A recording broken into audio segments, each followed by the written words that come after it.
Hello friends, मनुष्यर मूल्य कौन दिनकर कथा। ग्यारेज रे बा लुहा दुकान रे बापा सहित पुओटी काम करुथिला। काम करुवा समय बापा को पचारा, बापा ए दुनिया रे मनुष्यर मूल्य कौन। हेडू छोट छुआर गंभीर प्रश्न शुणी बापा टिके आश्चर्य हो गले एवं कहिले, मनुष्यर मूल्य बुझाइबा एते सहज नुहे, बहुत मुश्किल। कहीं मनुष्यर तो मूल्य सी हूँ अमूल्य, से बहुत मूल्यवान।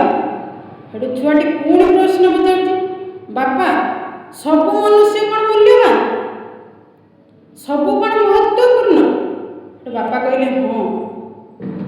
हेटू छुआटी पुणी पचार, जदि समस्ते मूल्यवान, जदि समस्ते अमूल्य, ताहले ए समाज रे काहेकि धनी और गरीब अछंती कौन पाई।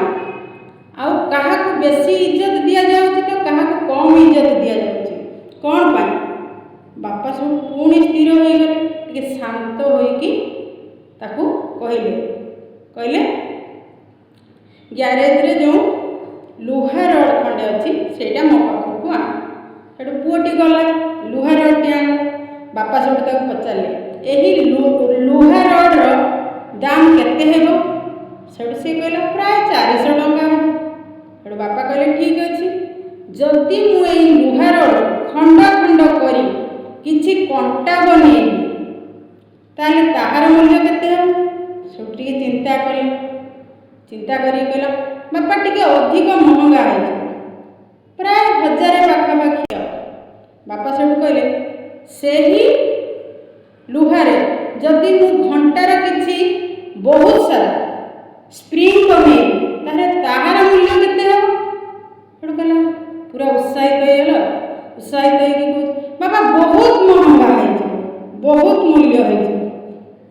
हेटू बापा कहले ठीक कथा, मनुष्यर मूल्य ठीक से ही परी मनुष्यर मूल्य एइथिरे न थाए से एबे कौन अछि, से निजको केते बनेई पारिछि सेइथिरे ही मनुष्यर मूल्य थाए।